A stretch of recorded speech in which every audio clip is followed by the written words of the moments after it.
ముందుగా దేవాది దేవునికి వందనాలు చెల్లించుకుందాము.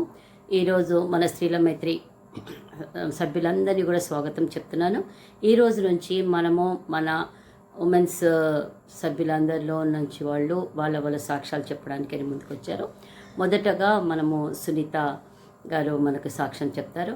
దీనికి ముందుగా మనము ఈ కార్యక్రమాన్ని ప్రారంభించుకునే ముందు మనకు చిన్న ప్రార్థనతో ప్రారంభించుకుందాం. పరిశుద్ధం పరిశుద్ధం పరిశుద్ధం అని పరమదూతలతో సదాకాలం కొనియాడబడుచున్నటువంటి పరలోకపు తండ్రి, ఈరోజు ఇంతకాలం మనల్ని కాపాడు రక్షిస్తూ మీ చల్లని రకాల కింద కాపాడి రక్షిస్తున్నందుకు మీకు ఎన్నో వందలు చెల్లిస్తున్నాం తండ్రి. అదేవిధంగా ఈరోజు మేము సునీత గారి సాక్ష్యం వినబోచుండగా మిమ్మల్ని మేము ఆరాధించుటకును, మేము బలపట్టకును, మా యొక్క హృదయాలని మేము మీ తట్టు తిప్పుటకును మాకు ఈ అవకాశం కల్పించినందుకు మీకు వేలాది వేల వందనాలు చెల్లిస్తున్నాం తండ్రి. దేవ, ప్రతి ఒక్కరూ ఈ సాక్ష్యం విని వాళ్ళలో కూడా మీ యొక్క అద్భుత కార్యాలని వాళ్ళ జీవితాల్లో కూడా జరుగుతున్నాయి తండ్రి. వాటిని కూడా మీకు 10 మందికి తెలిసేటట్టుగా ఇవా యొక్క సాక్ష్యాన్ని చెప్పడానికి ముందుకు వచ్చేటట్టుగా మిమ్మల్ని ఘనపరిచే విధంగా ఉండేటట్టుగా చేయమని ప్రభువుని యేసుక్రీస్తు పేరిట వేడుకుంటున్నాం తండ్రి. ఆమేన్. ఇప్పుడు మనము మన అయ్యగారు అయినటువంటి జాన్ అయ్య గారు మనందరికీ కూడా ముందుగా ఈ కార్యక్రమ స్థానం ప్రారంభించే ముందు వాళ్ళకు శుభములు చెప్తారు. ప్రభువైన యేసుక్రీస్తు నామంలో సిఎస్ఐ చర్చ్ హనుమకొండ స్త్రీల సమాజం వారికి శుభములు తెలియజేయచుకుంటున్నాను. ఈ రోజు నుంచి ప్రతి శుక్రవారం సాక్ష్యం ద్వారా దేవుని స్తుతించి ఆరాధించాలనేటటువంటి ఈ గొప్ప వినూత్న తలంపుకై నేను దేవునికి కృతజ్ఞతా స్తోత్రాలు చెల్లిస్తూ ఉంటున్నాను. మరి గొప్ప చొరవ తీసుకొని ఈ కార్యమును నడిపిస్తున్నటువంటి స్త్రీల సెక్రటరీ మిసెస్ ఉషా మార్త గారికి వందనములు తెలియజేయచుకుంటున్నాను. సాక్ష్యము సంఘ విశ్వాస జీవితంలో చాలా ప్రత్యేకమైనటువంటిదిగా మనం చూస్తూ ఉన్నాం. క్రీస్తు పునరుత్థానం ద్వారా మరి శిష్యులు బలపరచబడి క్రీస్తు స్వార్థ పరిమళాలను వెదజల్లినటువంటి విషయాన్ని మనము చూడగలం. ప్రపంచమంతా కూడా క్రీస్తు సువార్తను ఆయన జన్మ మరణ పునరుత్థానాల ద్వారా గొప్ప సాక్ష్యమును ప్రకటించినట్టుగా మనం చూస్తూ ఉన్నాం. సాక్ష్యము అనేటటువంటిది విశ్వాసమును బలపరుస్తుంది. అంత మాత్రమే కాదు కానీ క్రీస్తులో మనము నిలబడి ఇంకా ముందుకు వెళ్ళుటకు సహకరిస్తుందని మనం తెలుసుకోవాలి. అందుకనే ఒక భక్తుడు ఒక పాటలో సాక్ష్యమిచ్చే సంఘమే జీవించే సంఘము, జీవించే సంఘమే సాక్ష్యమిచ్చు సంఘము అని చాలా గొప్పగా రాసినట్టు మనం గమనిస్తూ ఉంటున్నాం. కాబట్టి స్త్రీల సమాజం వారు తమ సాక్ష్యములను వ్యక్తీకరించడం ద్వారా దేవుని మహిమపరుస్తూ అనేకులను బలపరుస్తూ వారును బలపరచబడి ముందుకు వెళ్ళుటకు ఇది చాలా గొప్ప కార్యక్రమం అని నేను తలస్తూ దేవునికి వందనాలు చెల్లిస్తూ ఉంటున్నాను. ఎందుకంటే సాక్ష్యం ఎంత గొప్ప బలమైనదో మన ప్రియతమ తండ్రి గారి యొక్క సాక్ష్యాన్ని విన్నప్పుడు అనేకులు ప్రోత్సహించబడి ప్రభువులోకి ఆకర్షించబడి తమ ఆత్మీయ జీవితాల్లో ముందుకు వెళుతూ ఉన్నట్టుగా మనం చూడగలం. కాబట్టి ఈ కార్యక్రమం ద్వారా మీరును బలపరచబడి దేవుని మహిమపరుస్తూ ఇంకను ఆత్మీయ మేలు పొందుకోవాలని నేను శుభాకాంక్షలు తెలియజేయించుకుంటున్నాను. ఇప్పుడు మనకు సునీత తన యొక్క సాక్ష్యాన్ని వినిపిస్తుంది. ప్రభునందు ప్రియమైన దేవుని సంఘమునకు మరి చెప్పబో సాక్ష్యం దేవుని మాటలను నేను మీ ముందు ఉంచుచున్నాను. దేవుడు నా వివాహమైన మొదటి రోజులలో దేవుడు నాతో మాట్లాడి ఉన్నాడు. మొదటిగా మరి మా యొక్క అత్త లోపల ఉన్నటువంటి దురాత్మ శక్తులను దేవుడు చూపించి ఉన్నాడు. అట్టి దురాత్మ శక్తులను ఏ విధముగా వాటిని మరి ఎదుర్కోవాలనో నేను వాటి నిమిత్తమై దేవుని సన్నిధిలో అడిగి ఉన్నాను. అప్పుడు దేవుడు నాతో చెప్పి ఉన్నాడు, నా యొక్క ఆత్మ దురాత్మ సమూహంతో నువ్వెంతగా ఉంటే నేను అంతగా ఉంటా అని ఒక తనకు సాతానుగానికే ఒక మాట వేసింది, దేవుని మాట. వెంటనే నేను ఇది నా మాట కాదు కదా, దేవుని మాట కదా అని నేను దేవునితో మరలా ప్రార్థించినప్పుడు దేవుడు నాకు రోజు మా ఆయన నుండి ఇంట్లోకి వచ్చే ప్రతి దురాత్మను చూపిస్తూ ప్రార్థన చేసినప్పుడు అవి ఇంట్లో నుండి వెళ్ళిపోవడము, మా ఆయనలో నుండి బయటికి వెళ్ళడము, మరి అవన్నీ దేవుడు దర్శనము ద్వారా కళ్ళ ద్వారా నాతో చూపించి మాట్లాడి ఉన్నాడు. నేను ఏదో 8వ తరగతి చదువుతుండగా బొచ్చు ప్రకాశం అయ్య గారి ములుగులో సిఎస్ఐ చర్చిలో అక్కడ నాతో దేవుడు మరి స్కూల్లో చదువుతుండగా దేవుడు నాతో మాట్లాడి ఉన్నాడు. నేను అయ్యగారితో చెప్పినప్పుడు అయ్యగారు నాతో వాక్యం ద్వారా బలపరిచి ఉన్నారు. నేను ఆ స్టేజ్లో మరి దేవుని అంతగా వెతుకున్నప్పటికీ దేవుడే నన్ను వెతుక్కొని మరలా తలపు చేయి గుర్తిస్తున్నాడు కదా, అంటే దేవుని యొక్క ఇంకా సేవ ఇంకా నేను చేయవలసి ఉన్నది అని దేవుని వైపు చూసి ధైర్యం తెచ్చుకొని ప్రతిదినము ప్రార్థనలో కొనసాగుతూ మరి సంఘాన్ని ఫోన్లలో అందరినీ మరి నరసింహులపేట సంఘం బిడ్డలను ఒక్కొక్క మారు దుగ్గొండి దగ్గర దేశేపుల దగ్గర నేను సేవకు వెళ్ళాలని మరి దేవుడిని అంతకుముందు నేను అడుగుతున్నాను. ప్రభు నేను సేవకు వెళ్ళాలి అడిగినప్పుడు ప్రభు చూపెట్టినాడు అక్కడ ఆత్మలు అన్ని సగం చచ్చుబడి ఉన్నాయి, కొన్ని చచ్చిపోయి ఉన్నాయి, కొన్ని కొట్టుమిట్టాడుతున్నాయి అని అక్కడ ఆత్మల గురించి చెప్పి ఉన్నాడు. ఆ ఊరికి బస్సు ఫెసిలిటీ లేదు, కేవలం ఎడ్ల బండి వెళ్తుంది, ఆ ప్లేస్ లో మాత్రమే నువ్వు అక్కడ పెట్టగలవు, అక్కడ ఉన్న ఆత్మలు ఈ ప్రకారం ఉన్నాయి అని ఒక్క ఆత్మను మాత్రమే నాకు చేర్పించి మిగిలిన ఆత్మలు కొన్ని చచ్చిపోయినట్టుగా కొన్ని ఎగుడ్దిగుడైనట్లుగా చూపించి ఉన్నాడు. మరి వారి యొక్క ఆత్మీయ స్థితిలో ఎదుగుదల లేకుండా ఉన్నట్లుగా ఒక సేవకుడు ఆ గ్రామానికి 20 సంవత్సరములుగా వెళ్లి మరి తనకు వెంటనే మరి ఒక దర్శనంగా నేను మాట్లాడినట్టుగా అనిపించి మరి సిస్టర్ మీరు వెళ్తారా అని చెప్పినప్పుడు నేను పర్వాలేదు వెళ్తా, దేవుడు చూపించిండు, నాకు దర్శనం చూపించిండు కనుక నేను వెళ్తా అని చెప్పి ఉన్నప్పుడు మరి ఆ యొక్క గ్రామానికి ప్రభువుని అడిగి నేను వెళ్ళి ఉన్నాను. నేను ఏ యొక్క దర్శనం అయితే నేను చూసినానో అదే ప్లేస్ లో అదే దర్శనం కలిగినటువంటి ప్లేస్ లో నేను అక్కడ సంఘానికి వెళ్ళగలిగి ఉన్నాను. మరి అక్కడ దేవుడు వెళ్ళిన చోట దేవుడు ఏదైతే నేను చెప్పిండో అది జరిగించి ఉన్నాడు. దేవుని కృపను బట్టి నా జీవితంలో ఎన్నో అద్భుతాలు, నా భర్త ఎటువంటి తెలియదు ప్రభా అని కళ్ళ నీళ్లు నిలబట్టట్టుగానే ఉండి కొన్ని సంవత్సరములు నేను ఏడ్చి ఉన్నాను. దేవుడు నాకు మరల నాకు తన యొక్క తాలపు చెవులు ఇస్తూ అధికారాలు ఇస్తూ తన యొక్క ఆత్మచేత మరి పాలయ చేతి నుండి నూనె అభిషేకం నా తల మీద పోస్తూ నన్ను అభిషేకించి నన్ను బలపరుస్తూ మరి ప్రతి దినము నాతో మాట్లాడుతూ వచ్చే దేవుడు నన్ను పోయిన నెలలో ప్రభు మరి తన యొక్క నాకు మరణం సంభవించిందని మరి ఇంకొక సిస్టర్ నాకు ప్రార్థన ఎప్పటికీ చేస్తుండేది. నాకు ఆ యొక్క ఫోన్ చేసి చెప్పినప్పుడు నేను అంతగా భయపడలేదు, బ్రతుకుట క్రీస్తే చావైతే మేలు అనుకున్నాను, కానీ నాకు మరణం సంభవిస్తుంది నేను భయపడలేదు. అయినప్పటికీ నువ్వు ఎవరి కోసం ప్రార్థన చేయదు, మొదటిగా నీ కోసం నువ్వు ప్రార్థన చేసుకో, నీ ఆస్తిపాసు అంటే పిల్లలకు అప్పగించుకో అని చెప్పింది. అప్పుడు నేను వెంటనే దేవా మరి మన్నించు, మరి నేనైతే మరి నా కోసం బ్రతికించమని అడగాలని అనిపిస్తలేదు, కానీ మరి నువ్వు ఒక బిడ్డ ద్వారా మాట్లాడినప్పుడు నేను నీకు సరెండర్ అవ్వాలి కదా ప్రభా అని వెంటనే నేను ఆ యొక్క బిడ్డ ద్వారా నేను విని మరి నేను కూడా ఉపవాసం ఉండి మరి ప్రార్థన చేసుకున్నాను. నా కోసం సేవకులు ప్రార్థన చేసిండ్రు, నా కుమార్తెలు ఉపవాసం ఉండి ప్రార్థన చేసిండ్రు. మరి వీళ్ళ ప్రార్థన మూలం నేను ఒక రోజు స్తుతుల బుక్ చదువుచుండగా మరి సమాధి పెట్టే లోన నుండి పైకి తీసుకొచ్చి పెట్టిన నాకు దర్శనం ఒప్పించింది. వెంటనే దేవుడు నాతో మాట్లాడి ఉన్నాడని బలపరుచుకున్నా. దేవుడు నాకు అక్కడ కార్యం జరిగించిండు. మరలా పాలయ నుండి తాలపు చెవులు గుర్తి తీసుకొచ్చి మరలా ఇచ్చిండు. అయ్యో నేనే చావు బ్రతుకున్నా కదా, నాకు మరలా తాలపు చెవి గుర్తిస్తున్నాడు కదా అనిపిస్తూ నన్ను ముందరికి నడిపించి ఉన్నాడు. మరి నా అత్తగారు ఊరికి వెళ్ళినప్పుడు నాకు ఒకటే మంట పుట్టేది, ఆత్మలో మంట పుట్టేది. అయ్యో నీకే స్థలం లేదా ప్రభా, మరి ఇంతమందికి అన్ని ఉన్నప్పటికీ నీకు స్థలం లేని పరిస్థితి ఏర్పడిందా, నాకు ఇవన్నీ ఇచ్చావు కదా ప్రభా, నీకు ఒక నా యొక్క గృహాన్ని ఇస్తా అని నేను ఎప్పుడైతే నేను ఎంచుకున్నానో అప్పుడు కర్ణకు నుండి మరి సేవకులు పంపించి ఉన్నారు. మరి మా గృహంలో ప్రార్థన పెట్టినప్పుడు అనేక మంది ఊరి వాళ్ళందరూ చొరబడి నన్ను ఒక 3-4 గంటలు వీడియోలు తీస్తూ ఫోటోలు తీస్తూ నన్ను క్రమం లేకుండా మాట్లాడి బెదిరించి మరి సంఘం అంతా బయటికి పంపించి విపరీతంగా మరి గోలపెట్టి ఉన్నారు. అయినప్పటికీ దేవుడు అక్కడ నాతో మాట్లాడి ఉన్నాడు, ధైర్యపరిచిండు. మరి అక్కడ నుండి మరలా మన పొలంలోకి వెళ్ళి ఉన్నాము. అక్కడ పెట్టినప్పుడు కూడా మరి పోలీసు వాళ్ళు వచ్చి మరి అక్కడ ఇబ్బంది పెట్టిండ్రు, ఆర్ఎస్ఎస్ వాళ్ళు వచ్చి ఇబ్బంది పెట్టిండ్రు, చర్చిని 2 సార్లు తీసేసిండ్రు. అప్పుడు దేవుడు నాతో మాట్లాడి ఉన్నాడు, నేనున్నానని భయపడకని మాట్లాడి ఉన్నాను. మరి దేవుడు అక్కడ నుండి మన బైబిల్ ట్రైనింగ్ చేసి ఉన్నాను. వారి స్టేషన్లో చాలా ఇబ్బందిగా మాట్లాడి ఉన్నారు. వెంటనే బైబిల్ ట్రైనింగ్ దేవుడు పంపించి ఉన్నాడు.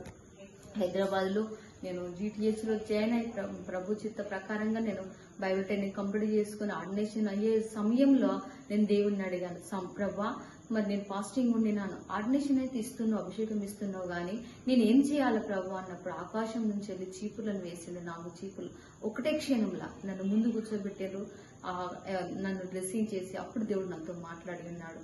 అదే వాక్యమైన చీపురు వెళ్ళిన వాళ్ళు అద్దుకుంటూ నేను కుటుంబంలో ఉంటున్నప్పటికీ మరి దేవుడు మరి సేవా విషయమైనటువంటి దర్శనాలు చూపిస్తూ మరి తన యొక్క సేవ నిమిత్తమే నేను ఏ రకంగా ముందుకు వెళ్ళాలి, నేను ఎటువంటి వారి మధ్య సేవ చేయాలని దేవుడు మాట్లాడి ఉన్నాడు. మరి ఆర్ఎస్ఎస్ వారి మధ్య నన్ను సేవకు నిలబెట్టుకున్నాడు. మరి ఆర్ఎస్ఎస్ వాళ్ళు చర్చి పెట్టద్దు అని, అది మా అత్తగారి స్వగ్రామం అయినప్పటికీ ఆ యొక్క గ్రామానికి ఒకప్పుడు విగ్రహారాధికులు వీళ్ళు వెళ్ళాలంటే అప్పుడే నాకు ఆ యొక్క ప్రాయంలో నేను వెళ్ళడానికి చాలా భయంగా ఉండేది. కానీ దేవుడు ఎప్పుడైతే నాతో మాట్లాడి ఉన్నాడో అప్పుడు నేను ఆ యొక్క గ్రామానికి వెళ్ళడం జరిగింది. మా ఇంట్లో విగ్రహాలు నేనే తీసేయడం దేవుడు నా ద్వారా తీసేపించిండు. దేవునికి వందనములు. అన్న తర్వాతలా దేవుడు మరి నన్ను సేవలో వాడుకుంటున్నాడు. చిన్న చిన్నగా దేవుడు ఎదిగిస్తూ తీసుకొచ్చి ఉన్నాడు. మరి నేను చర్చికి నన్ను పంపినప్పటికీ నేను ఇంట్లో నుండే అడిగినాను. ప్రతిరోజు అడిగేది, చేతులు పైకెత్తి మోకాలుండి, ప్రభా నాతో మాట్లాడు, నువ్వు ఉన్నవా లేవా? నా భర్త ఇంతగా కోసుకోవడము, అరవడము, తాగడము, పిల్లల్ని హింసపెట్టడం, నన్ను హింసపెట్టడం, ఇదేంటి ప్రభా నీ సేవ చూపిస్తున్నావు అని నేను ఎంత బైబిల్ చింపడము, కొట్టడము, ఆహారం బయట విసిరేయడం, విపరీతమైన హింసలు పెట్టినప్పుడు దేవుడు నాతో మాట్లాడి, ఇదిగో చూడు నా మహిమనని తన యొక్క ఇంద్రధనస్సును, అగ్నిని, మంచు ఆవిర్లను చూపించి ఉన్నాడు. ఆయనకు స్వరం నేను వినియున్నాను. మరి ఆ అగ్ని కూడా నేను చూస్తున్నాను. ప్రభా మరి నువ్వు ఉన్నవా? ఉన్నట్లయితే నీ భాషలు నాకు వినిపించు అని నేను వాక్యం ద్వారా చూపించు నాకు అన్నప్పుడు మరి వాక్యం ద్వారా ఆ యొక్క గ్రామం నుండి దేవుడు నన్ను మరి సురక్షితంగా ఇంటికి చేర్పించినాడు. ఆ యొక్క గ్రామంలో మాంత్రికురాలు ఒక అర్ధ గంట సేపు నాకు కలలో అవుపించి ఒక గడ్డి పోస వల్ల కాలిపోవడం నేను చూసి ఉన్నాను. వెంటనే నా పరిస్థితి నేను చూసుకునే స్థితిలో లేదు. ఆ మాంత్రికులు కాలిపోయినప్పుడు నేను మరలా ఊరికి వెళ్ళినప్పుడు ఆమె జ్వరంతో పడి ఉంది. నన్ను ఏర్పాటు చేసుకున్నావు కదా అని ఆ యొక్క మాంత్రికులు నాతో మాట్లాడి ఉన్నది. వెంటనే అక్కడ దేవుడు అక్కడ మందిరం కూడా సిద్ధపరిచినాడు. ఆ గ్రామం దూరం అవడం మూలాన నేను అక్కడ వెళ్ళకపోవడం, ఇక్కడ ఆగిపోయినాను. నేను సేవకు వెళ్ళేటప్పుడు నా కూతురుతో చెప్పేది, నేను వెళ్తున్నాను నువ్వు ప్రార్థన చేయాలని చెప్పినప్పుడు నా కూతురు ప్రార్థన మరి నేను వచ్చే వరకు వాక్యాలు చదువుతూ ప్రార్థన చేసినప్పుడు, అమ్మ నువ్వు వెళ్ళినావు, నీ ముందు దేవుడు వచ్చి నీ కార్యం చేసి నా కూతురు నాకు సిద్ధపాటుగా నాకు దర్శనం చూసి చెప్పేది. దేవుడు నా ముందు నడిచి అక్కడ కార్యం జరిగించి ఉన్నాడు. నేను కొన్ని సంవత్సరము మరి ఇక్కడ ఉప్పరపల్లి క్రాస్ దగ్గర జూన్ 2 నేను అక్కడికి ప్రార్థనకి వెళ్ళినప్పుడు అమ్మ లోపల కూడా నోరు రాసి నేను వాళ్ళని దూరం ఉండగానే ప్రార్థన చేస్తుంటే ఆమెలో ఉండి దురాత్మ బయటకు వెళ్ళి, అమ్మో నువ్వు వచ్చినావా, నువ్వు కాల్ చేస్తున్నావు, నువ్వు నన్ను కాల్ చేస్తున్నావు, అమ్మో నేను కాలిపోతున్నా, వీళ్ళ బిడ్డను చదువుకుంటే చేసి నా భర్తను త్రాగుడు కింద పెట్టినా కాలిపోతున్నా వెంటనే ఆమెలో దురాత్మ బయటకు వెళ్ళి కాలిపోయింది. మరలా నేను అక్కడి నుండి మా యొక్క మరి సేవకుల మీటింగ్లోకి వెళ్ళినప్పుడు మరి ఖమ్మం వెళ్ళాను. ఖమ్మానికి మరి బైబిల్ కాలేజ్ నిమిత్తమై పిల్లల్ని జాయిన్ చేయడానికి వెళ్ళినప్పుడు అక్కడ ఒక యవనుడు నేను ఆ యవన్ను చూడంగానే యవను రిసీవ్ చేసి అప్పుడు దేవుడు నాతో మాట్లాడి ఉన్నాడు. అదే వాక్యమైన చీపురు వెళ్ళిన వాళ్ళ ఊడుమని చెప్పినట్టుగా వాక్యంతో ఊడ్చివేసేయి అని చెప్పినట్టుగా నేను గ్రహించి ఉన్నాను. దేవుడు నాతో అప్పుడు మాట్లాడి ఉన్నాడు. మరి ఎన్నో మార్లు నన్ను సంఘం కోసం హెచ్చరించిండు. ఇది నా వల్ల అవునా అని కూడా నేను వెనకాడుకుంటాను. నేను కళ్ళలో ఉన్నప్పుడు నాకు తాళపు చెవులు తీసుకొచ్చి ఇచ్చి ఉన్నాడు. నేను ఒక మారు తాళం చెవిని ఇసిరి పారేసినప్పటికీ మరలా తీసుకొచ్చి నాకు మరలా తాళం చెవి ఇచ్చి ఉన్నాడు. మరి తన యొక్క అధికారం నా చేతికి ఇచ్చి ఉన్నాడు. నరసింహులపేటలో మొదటి సంఘము అక్కడికి వెళ్ళినప్పుడు ఒక చిన్న బిడ్డ 3 నెలల బిడ్డ మరి ఆరాధన కాకముందు ఏడుస్తుంటే వారు వచ్చి ప్రార్థన చేయమన్నారు. నేను వెంటనే నా బిడ్డ చంటి బిడ్డ తల మీద చేయబెట్టి ప్రార్థన చేస్తే తల్లి అడ్డం పడింది. వెంటనే యేసు నామములో గద్దిస్తానని ప్రార్థన చేయంగానే మరి వెంటనే ఆమె నుండి దురాత్మ మరి విడిచి బయటికి వెళ్ళిపోయింది. మరి దేవునికి వందనములు. మొదటి సూచక్రియ జరిగించి ఉన్నాడు. ఇంకొక దినమున నేను క్రిస్మస్ డ్రామా అందరితో స్కిట్ వేపించి నేను వెళ్తుండగా మరి ప్రార్థన చేయమన్నప్పుడు మరి అందరికీ నూనె పెట్టి ప్రార్థన చేస్తుంటే అక్కడలో ఒక అమ్మ నుండి దురాత్మ బయటకు వెళ్ళి ఆహాన అరుస్తుంది. వెంటనే ప్రభా నీ నామంలో ఆజ్ఞాపిస్తున్నా, దురాత్మను బంధించమని యేసునామములో కాల్ చేస్తున్నాను నేను ఎప్పుడైతే గద్దించి ప్రార్థన చేసి వెంటనే ఆ దురాత్మ వెళ్ళిపోయింది. ఆ యొక్క గ్రామం నుండి దేవుడు నన్ను మరి సురక్షితంగా ఇంటికి చేర్పించినాడు. ఆ యొక్క గ్రామంలో మాంత్రికురాలు ఒక అర్ధ గంట సేపు నాకు కళ్ళు అవుపించి ఒక గడ్డి పోస వల్ల కాలిపోవడం వెళ్ళినప్పుడు అక్కడ ఒక యవనుడు నేను ఆ యవన్ను చూడంగానే యవను చేతికి ఉన్న దారాన్ని చూసి నా ఆత్మ చెప్తుంది, దేవునాత్మ వెంటనే ఆ యొక్క దారాన్ని విప్పమంటుంది. కానీ నేనేమో శ్రీకాంత్ అది విప్పాలని నేను చెప్పినప్పుడు అక్క ఇది విప్పద్దు, ఇది నీళ్ళలో నేను అన్నాను అది తీసి కాల్చివేయాలన్నప్పుడు ఇది కాల్వద్దు అక్క నీళ్ళలో అన్నప్పుడు నాకు వెంటనే యోబు గ్రంథం గుర్తుకొచ్చింది. మరి ప్రేతాత్మలు నీళ్ళలో తిరుగుతాయని తన చేతుకున్న ప్రేతాత్మని నేను దాన్ని యేసునామములో కాల్ చేస్తున్నానని నేను చెప్పి ఉన్నాను. కానీ ఆయన నన్ను చూసి కాలేజీకి రావడానికి భయపడేవాడు. తర్వాత ఒక రోజు ఆ యొక్క బిషప్ గారు లాజరస్ బిషప్ గారు అమ్మగారు తనతో మాట్లాడమని ఎప్పుడైతే చెప్పి ఉన్నాడో నేను అతనితో ఏం మాట్లాడలేదు ప్రభా, నేను సిద్ధపడలే కదా అనుకుని, అయినప్పటికీ తను చెప్పి ఉన్నాడు కదా అని నేను తను కింద కూర్చోబెట్టి బైబిల్ చదివే పిల్లలందరూ ఉన్నారు. నేను సాయంకాల సమయం ముందు తనతో నా జీవిత సాక్ష్యం పంచుకొని చుండగానే నా సాక్ష్యం మొదలు పెట్టంగానే తనలో దురాత్మ బయటకు వెళ్ళింది. ఏసునామములో గద్దిస్తాను, ఎక్కడదా నేను ఇక్కడ ఉండడానికి నీకు అర్హత ఎక్కడిది, ఇది బైబిల్ కాలేజ్ అని తెలదా నీకు, నేను ఎప్పుడైతే నేను ఏసునామములో గద్దించి ఉన్నానో యవన కుమారుని నుండి దురాత్మ బయటకు వెళ్ళి కాలేజీ పిల్లలంతా మన వెంటనే అలర్ట్ అయిపోయినట్లుగా గజిబిజి అయిపోయినారు. వెంటనే తను వెళ్ళి నీళ్ళలో కడుక్కొని వచ్చి ముసుగు పెట్టుకొని పడుకున్నాను. నేను వెంటనే తన కళ్ళ మీద చేపట్టి మళ్ళీ ప్రార్థన చేసినప్పుడు తను మన స్వస్థత నుండి ఉన్నాడు. మరి ఆ విధంగా అక్కడ కార్యం జరిగించి ఉన్నాడు. నీరుకుల గ్రామానికి మరలా ఒక సేవకుంతనే ప్రార్థనకి వెళ్ళినప్పుడు అమ్మకు మూతి వంకర ఉంది. మరి వెంటనే నేను ప్రార్థన చేసినప్పుడు నువ్వు రాసి ప్రార్థన చేయంగానే ఆమె ఇంట్లో ఉంది. మరి వెంటనే నేను ప్రార్థన చేసినప్పుడు నువ్వు రాసి ప్రార్థన చేయంగానే ఆమె ఇంట్లో నుండి దురాత్మ బయటికి వెళ్ళి అడ్డం పడిపోయింది.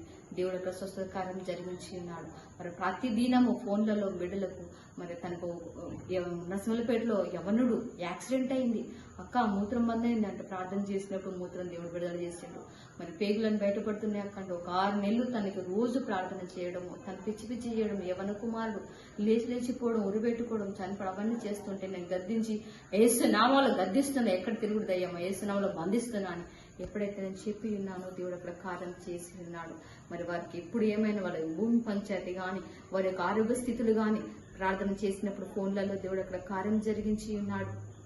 సేవా విధముగా దేవుడు మరి నన్ను ఉపవాస ప్రార్థనలో ముందుకు కొనసాగిస్తూ మరి నన్ను ముందుకు నడిపిస్తున్నాడు. పోయిన నెలలో నా యొక్క సమాధాన్ని దేవుడు మరి ఇంకొక అక్క ద్వారా మాట్లాడి ఉన్నాడు. నేను అది గ్రహించలేదు. లాక్డౌన్ కదా అని డే అండ్ నైట్ అందరితో ప్రార్థనలు ఉంటున్నాను. రాత్రంతా 4 గంటల వరకు 12 గంటల నుండి 4 గంటల వరకు ప్రార్థనలు ఉంటున్నాను. నాకు ఆరోగ్యం సహకరించినప్పుడు 1 గంట సేపు ఉంటున్నాను. ఆరోగ్యం సహకరిస్తే 4 గంటల వరకు ఉంటున్నాను. రాత్రంతా అనేకుల వరకు ప్రభా మేము ఇంట్లో ఉండగానే మమ్మల్ని పోషిస్తున్నాం. నా భర్త మరి తలబగలు ఎటు వెళ్ళిండో తెలియదు ప్రభా, గవర్నమెంట్ ఉద్యోగం నేను పోగొట్టుకుని ఉన్నాను, నా భర్త ఎటు వెళ్ళిండో తెలియదు ప్రభా అని కళ్ళ నీళ్ళు నిలబట్టట్టుగానే ఉండి కొన్ని సంవత్సరములు నేను ఏడ్చి ఉన్నాను. దేవుడు నాకు మరల నాకు తన యొక్క తాలూకు చెవులిస్తూ మహిమనని తన యొక్క ఇంద్రధనస్సును అగ్నిని మంచు ఆవిళ్లను చూపించి ఉన్నాడు. ఆయనకు స్వరం నేను విని ఉన్నాను. మరి ఆ అగ్ని కూడా నేను చూసినాను. ప్రభా మరి నువ్వు ఉన్నవా, ఉన్నట్లయితే నీ భాషలు నాకు వినిపించు అని నేను వాక్యం ద్వారా చూపించు నాకు అన్నప్పుడు మరి వాక్యం ద్వారా నాతో మాట్లాడేది, దర్శనాల ద్వారా నాతో మాట్లాడేది. ఈరోజు జరిగిన కళ రేపు నిజమయ్యేది, పిల్లల ద్వారా నిజమయ్యేది, కుటుంబం పట్ల నిజమయ్యేది. మరి సేవ పట్ల కూడా మరి మా యొక్క స్వగ్రామం ఎల్లన్న గ్రామం, అక్కడ సేవకు మరి అక్కడ పాస్టర్లను కొట్టడం, బైబిల్ చింపడం, ఎల్లగొట్టడం చేస్తున్నారు. మరి నా భర్త ఎప్పుడైతే మమ్మల్ని హింస పెడుతున్నప్పటికీ మా యొక్క మామగారు సిగ్గు అయినప్పుడు నేను ఒకటే ప్రార్థించినాను, దేవా నేను ఉపవాసం ఉంటున్న 3 దినములు, నేను ఉపవాసం ఉండి ఈ 3 దినములు నాకు ఎటువంటి ఫోన్ కాల్స్ రావద్దని మా మామయ్య దేవుని చేతులకు అప్పగించి నేను వెళ్ళి ఉన్నాను. అప్పుడు దేవుడు నా 3 దినములు ఉపవాస ప్రార్థన కంప్లీట్ అయ్యే వరకు కూడా మరి లోపలికి ఎవరిని రానివ్వకున్నప్పటికీ మరి దేవుడు ఏం చేసిందంటే మరలా నేను తిరిగి వచ్చి నా మామయ్య బెడ్ పైన చెయ్యి పెట్టి ప్రభా ఇక నీ చిత్తము అని తీసుకో ప్రభా అని ప్రార్థన చేసిన తర్వాత 1 అర్ధ గంట తర్వాత దేవుడు తీసుకున్నాడు. ప్రతి క్షణము నాతో ఉండి నన్ను బలపరుస్తూ, ధైర్యపరుస్తూ, నన్ను ముందుకు నడిపిస్తూ, కుటుంబంలో కొనసాగిస్తూ, సేవా విధానమైనటువంటి ఆ యొక్క కార్యక్రమాలు నాకు చూపిస్తూ, వాక్యాలను చూపిస్తూ నన్ను ముందరికి నడిపించి ఉన్నాడు. మరి నా అత్తగారు ఊరికి వెళ్ళినప్పుడు నాకు ఒకటి మంట పుట్టేది, ఆత్మలో మంట పుట్టేది. అయ్యో నీకే స్థలం లేదా ప్రభా, మరి ఇంతమందికి దేవుని అంతగా వెతకనప్పటికీ దేవుడిని నన్ను వెతుక్కొని మరి ఆయన సేవ నిమిత్తమై, పని నిమిత్తమై ఒక గృహిణిగా ఉన్నప్పటికీ దేవుడు నన్ను ఏర్పరచుకున్నాడు. మరి దేవుడు ఏం చేసిందంటే ఆ యొక్క మా అత్తలో ఒక రూమ్మేట్ దురాత్మల ద్వారా నన్ను రోజు నన్ను హింస పెట్టేది కళల ద్వారా. నేను అప్పుడు అడిగేది, నా భర్త రోజు కోసుకోవడము, అల్లరి చేయడము అవన్నీ చేసినప్పుడు దేవా మరి నీ బిడ్డనే కదా, మరి ఎందుకు నాకు ఈ సమస్య, నువ్వు ఉన్నావా ఉంటే మాట్లాడు నాకు అంటే. ఆ యొక్క సమయాలలో ఎవరు కూడా నాకు చేయుతనిచ్చిన వారు లేరు, ఒక విశ్వాసి గాని నేను బయటికి వెళ్ళడం లేదు. అటువంటి బందీ ఉన్నటువంటి పరిస్థితులలో దేవుడు నాతో మాట్లాడి ఉన్నాడు. ఎదిగో నేనున్నానని నేను ఎన్ని రాత్రులు బాగళ్ళు ఉపవాసం ఉంటూ అడిగి ఉన్నాను. ప్రభా మరి ఇవన్నీ వెళ్ళగొట్టడానికి నేను ఏం చేయాలన్నప్పుడు దేవుడు నన్ను మరి పాలసీ నేను చూపించి ఉన్నాడు. ఆ సమయంలో మరి 2002 ఆ యొక్క పరిస్థితులు చాలా కఠినమైన పరిస్థితులు ఉన్నాయి. నేను ఉన్నటువంటి పరిస్థితి అది ఎవరితో చెప్పేలాగునా లేదు, నేను బయటికి వెళ్ళేలాగున కూడా లేదు. అయినప్పటికీ దేవుడు అక్కడ చూపించి మాట్లాడి ఉన్నాడు. నేను దినదినము దేవుళ్ళు బైబిల్ చదువుతూ దేవుని వాక్యానికి లోబడి పిల్లల్ని సర్దుకుంటూ భర్తను సర్దుకుంటూ నేను కుటుంబంలో ఉంటున్నప్పటికీ మరి దేవుడు మరి సేవా విషయమైనటువంటి దర్శనాలు చూపిస్తూ మరి తన యొక్క సేవ నిమిత్తమే నేను ఏ రకంగా ముందుకు వెళ్ళాలి, నేను ఎటువంటి వారి మధ్య సేవ చేయాలని దేవుడు మాట్లాడి ఉన్నాడు. మరి సిస్టర్ మీరు వెళ్తారా అని చెప్పినప్పుడు నేను పర్వాలేదు వెళ్తా, దేవుడు చూపించిండు, నాకు దర్శనం చూపించిండు కనుక నేను వెళ్తా అని చెప్పి ఉన్నప్పుడు మరి ఆ యొక్క గ్రామానికి ప్రభువుని అడిగి నేను వెళ్ళి ఉన్నాను. నేను ఏ యొక్క దర్శనం అయితే నేను చూసినానో అదే ప్లేస్లో అదే దర్శనం కలిగినటువంటి ప్లేస్లో నేను అక్కడ సంఘానికి వెళ్ళగలిగి ఉన్నాను. మరి అక్కడ దేవుడు వెళ్ళిన చోట దేవుడు ఏదైతే నేను చెప్పిండో అది జరిగించి ఉన్నాడు. దేవుని కృపను బట్టి నా జీవితంలో ఎన్నో అద్భుతాలు నా వయసు చిన్నదే కానీ తన యొక్క కృపను బట్టి నన్ను ఎన్నెన్నో రీతిగా ఎన్నుకొని నా బిడ్డ విషయంలోను కుటుంబ విషయంలోను అన్ని విషయాల్లోనూ నన్ను ఎన్నుకున్నాడు. మరి జరిగిస్తూ నడిపిస్తూ తీసుకొస్తున్నాడు, సేవలో వాడుకుంటున్నాడు. ఆయన కృపను బట్టి మీ అందరి ప్రార్థనల వల్ల మరి నన్ను వాడుకున్నారు. మరి యొక్క సమయం ఇచ్చినటువంటి రుమాని ఫెలోషిప్ వారికి, మరి యొక్క సిఎస్ఐ చర్చి మరి సేవకుల గారికి, అమ్మగారి గారికి, మరి సంఘం అంతటికి వందనములు చెల్లించుకుంటున్నాం. మరి ఏ యోగ్యత లేనప్పటికీ నన్ను ఏర్పరచుకున్నాడు, మీ మధ్య వాడుకుంటున్నాడు, సంఘం మధ్య వాడుకుంటున్నాడు. దేవుని కృప. మరి ఇంకా నా కోసం కూడా మీరు ఇంకా ప్రార్థన చేయమని మరి మీ అందరూ నాకు ఈ సమయం ఇచ్చినందుకు మీకు వందనములు, దేవునికి కృతజ్ఞతలు. ఈ యొక్క సాక్ష్యము దేవుని మహిమార్థమే ఆయన చేసిన కార్యములను మీ మధ్య పంచుకొనడానికి ఇచ్చినటువంటి ఇట్టి సమయం బట్టి దేవునికి కృతజ్ఞతలు వందనములు చెల్లించుకుంటూ యేసు నామములో చిన్న సాక్ష్యం ముగిస్తున్నాను. అందరికీ వందనాలు. Praise the lord. మీరందరూ తన సాక్ష్యం విన్నారని నేను అనుకుంటున్నాను. దేవుడు తనకి ఇచ్చినటువంటి తలాంతుల విషయమే ఎంతో గొప్పగా తనని మంచి మంచి తలాంతులు ఇచ్చి తనని ప్రోత్సహిస్తున్నారు. ఆమె ఎంతో ఆత్మను వెలగొట్టేటువంటి మనకి ఉన్నటువంటి అపవిత్రాత్మను వెలగొట్టేటువంటి శక్తి తనకి ఇచ్చారు. రోగాలను జయించేటువంటి శక్తి ఇచ్చాడు. తర్వాతనేమో అన్యుల మధ్యలో పనిచేసేటువంటి ధైర్యాన్ని, సాహసాన్ని తనకి ఇచ్చాడు. ఆ బలాన్ని దేవుడు అనుగ్రహించాడు. తన యొక్క శక్తిని ఆమె మీద ఉంచాడు. 10 మందిలో కూడా దేవుణ్ణి అసలు నిజమైన దేవుడిగా ఒప్పుకునేందుకే మనం చాలామంది భయపడేటువంటి పరిస్థితుల్లో తను అన్యుల మధ్యలో పోయి మీరు నిజమైన దేవుడని, ప్రభువైన యేసుక్రీస్తు నిజమైన దేవుడని అందరిలో సాక్ష్యం చెప్తూ తన యొక్క దేవుని యొక్క వాక్యాన్ని ఎక్కడైతే నా యొక్క ఈ ప్రపంచం మొత్తం కూడా నా వాక్యం ప్రచురపరచాలని చెప్పేసి దేవుడు వాక్యం చెప్పాలి, సర్వజనులకి నా యొక్క వాక్యం చెప్పాలి అని చెప్పినటువంటి ఆ కార్యక్రమాన్ని తను నిర్వహిస్తున్నందుకు మనకు వేల వందనాలు చెల్లిద్దాము. ఇప్పుడు మన అయ్యగారి యొక్క ప్రార్థన దీవెనలతోటి మన కార్యక్రమం ముగించుకుందాం. ప్రార్థించుదాం. జీవాధిపతివైనటువంటి మా ప్రభువా, నీకు కృతజ్ఞతా స్తోత్రాలు చెల్లిస్తూ ఉన్నా.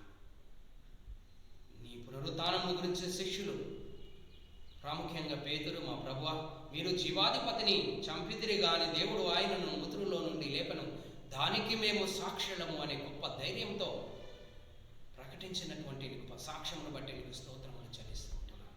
స్త్రీల సమాజం వారు ప్రతి శుక్రవారం సాక్ష్యం ద్వారా మిమ్మల్ని స్తుతించి మహిమపరచి మా ప్రభు విశ్వాసంలో వారు బలపరచబడటకు వినూత్న ప్రయత్నములు వారు చేయించుండగా మీరు దీవించండి. తమ సాక్ష్యములు చెప్తున్నటువంటి బిడ్డలను మీరు దీవించండి. ఇంకా విశ్వాసంలో, నిరీక్షణలో వారిని స్థిరపరచమని ప్రార్థిస్తున్నాం. వారి సాక్ష్యముల ద్వారా వారి కుటుంబములను, స్త్రీల సమాజమును, సంఘమును బలపరచబడి మా తండ్రి అనేకులకు గొప్ప సాక్షులుగా మా విశ్వాస యాత్రలో మేము ఉండినటువంటి సహాయం దయచేయమని ప్రార్థిస్తున్నాం. ఈ వినూత్న కార్యము ద్వారా మా తండ్రి మేము అనేకమైనటువంటి ఆత్మీయ ఫలములను పొందుకొని నీ కొరకు విశ్వాస సాధనములుగా, సాక్షి సాధనములుగా ఈ లోకంలో నిలుచున్నట్లు నీ సహాయం దయచేయమని నీకే కృతజ్ఞతా స్తుతులు స్తోత్రములు చెల్లిస్తూ యేసుక్రీస్తు నామమున ప్రార్థించుచున్నాము తండ్రి. ఆమేన్. మన ప్రభు అయిన యేసుక్రీస్తు యొక్క కృప, తండ్రి అయిన దేవుని యొక్క ప్రేమ, పరిశుద్ధాత్మ యొక్క అన్యోన్య సహవాసం, సకల ఆశీర్వాదములు మనం ఈ భూలోకంలో గొప్ప సాక్షులుగా నిలబడుటకు సదాకాలముతో నీడైనగాక. ఆమేన్. ఇప్పటితో కార్యక్రమం మనం ముగించుకున్నాము. మరి ఒక శుక్రవారము మరి ఒక సాక్ష్యంతో మళ్ళీ మీ ముందుకి వస్తాను. అందరము మళ్ళీ ఒక సాక్ష్యంతో విందాము. ఇప్పటి వరకు మీరు సునీత సాక్ష్యం విన్నారు. తర్వాత అయ్యగారి యొక్క సాక్ష్యం కూడా, అయ్యగారి యొక్క ప్రార్థన దీవెనతో ఈరోజు మనం బలపడ్డామని నేను ఆశపడుతున్నాను.